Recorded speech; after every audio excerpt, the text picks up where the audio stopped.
Hello, it's Melinda from Scrapbooking and Craft. Just coming on with a project share process video. I'm making some ATC cards for a swap. If you're an Aussie girl or a guy and you like to do the ATC swaps and things, there's a great Australian art swap group. It's a Facebook group, and every month there's several swaps. There's deconstructed art journal pages, there's ATCs, there's kid swaps as well. Loads of fun. So and it's only to Australians, so it keeps the postage down. I'll put the link in the description below. Okay, so just catching up with what I did. I'm using some recycled cardboard from, I think it's a taco box, that I cut down to ATC size, which is artist trading card, which is 2.5 by 3.5 inch, and stuck on one of my jelly prints. So waiting for that to dry. What you see me do is get out my stamp set, and this is a Misty. If you haven't seen a stamping Misty before, basically it's a device that you can stamp over and over again in exactly the same spot. Now Misty was the first brand to come out, but there's loads more now. Tim Holtz is bringing one out in a couple of months, I believe, and there's a few other stamping stores that have brought them out as well. So certainly shop around for price and size if you like the idea of a stamping tool. I'm very bad at stamping and can never get it correct and never get it straight, and I don't like stamping on finished products, even though this isn't a finished product. And I find this little tool, I've had it for a few months, and I love it. I love using it, because if your stamp isn't perfect the first time, you just ink up your stamp again and fold the folder over, and because your paper and your stamp hasn't moved, it stamps in exactly the same spot. It's fantastic. Highly recommend one, especially if you've got problems with your hands or with, I've got a weak wrist because I broke it when I was 19 and it's got arthritis and it's basically buggered, and I don't have a lot of pressure in it, and that was the same side that I broke my elbow in, fractured my elbow, and that, yeah, don't have that much pressure in that hand anymore, so it's handy to stamp something 2 or 3 times. So I love my new tool. It was a gift from a friend. So I just stamped it on 210 GSM cardstock, so it's not watercolour paper. So I'm just basically giving them some colour. I used a waterproof ink, so I think I used my Ranger archival ink. I don't have it in front of me. And this is an El Cheapo $2.50 tray of paints. And it's a black palette, and as you can see a couple of rings of colour and then the black underneath. It's a bit shiny when this paint dries, and I don't particularly like it, but I am using it up, and it's just got the smallest shim of paint in the paint palettes. You basically swipe your paintbrush across twice and you're at the bottom of the palette. It's ridiculous, but for $2.50, what more do you expect?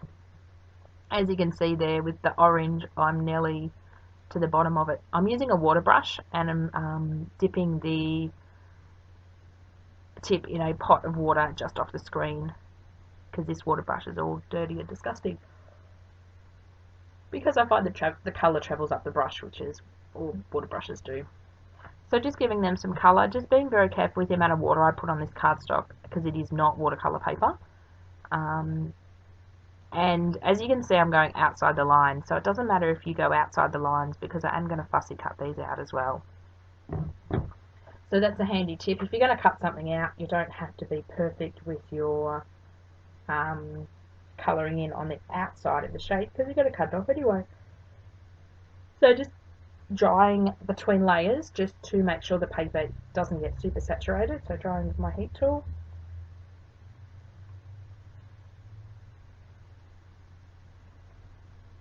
So just waiting for them to dry, and now I'm just cutting out my ATC cards from that piece of paper. I just glued those on with a normal glue stick. You can use like a Yoo-hoo glue stick, or I don't even know what the brand of that one is, it's really old. Going through a lot of my old stuff at the moment and trying to use everything up.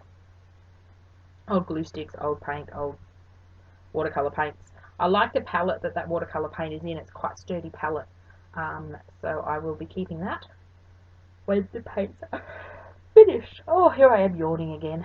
So just fixing up the edges, because apparently I didn't get glue right to the edge of the paint, of the paper.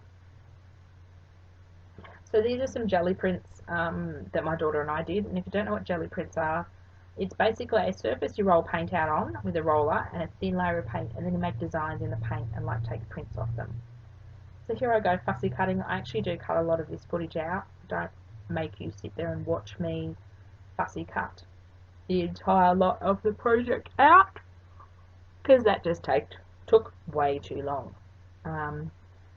Tip with fussy cutting is, I changed scissors. I think I changed scissors there because they're my preferred fussy cutting scissors, those ones.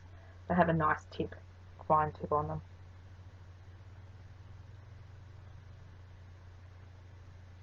So I'll come back in a minute and they'll be all magically cut out with the magic of editing videos. Getting better at editing my videos. Getting really good at it. I can almost probably do it in my sleep. It's very repetitive.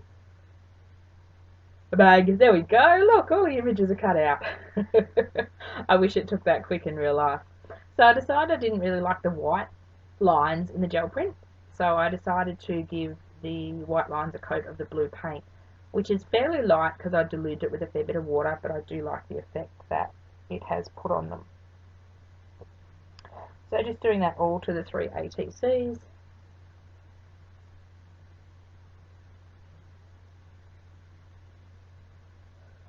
Trying to use up this crappy paint in this $2.50 paint set. As I mentioned, I really like the palette, so I want to keep the palette for tube watercolours I might get, or some Tim Holtz inks I have. The ink refills, I want to make an ink palette. So the inks will dry in a palette like that, and then you can reactivate them with water when you go to colour and do stuff again, apparently.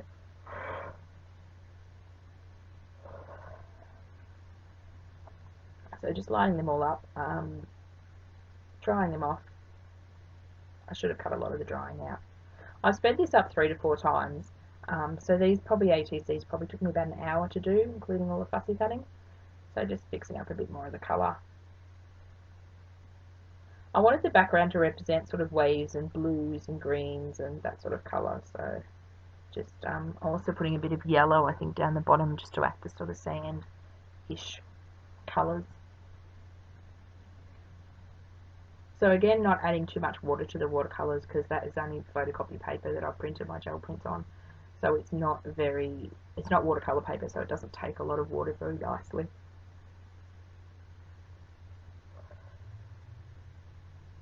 So now I'm just gluing on my little women, and I cut their feet off. I knew their feet wouldn't fit, so just gluing them on.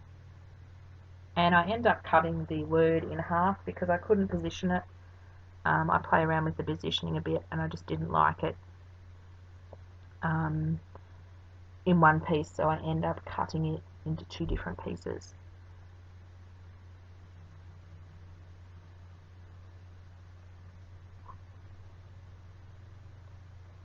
I don't do a lot of ATCs or smaller work because it does frustrate me. Give me a large canvas, a large journal page, and I'm happy as pig in mud.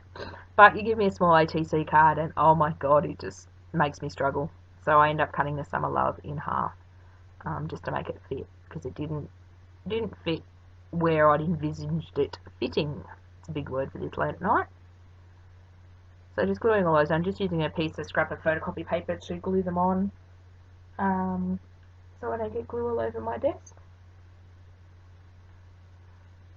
So welcome to my new influx of new subscribers that we've had recently. Just putting a bit of black around the edge just to define the edge with the same ink pad I used, the archival black ink pad.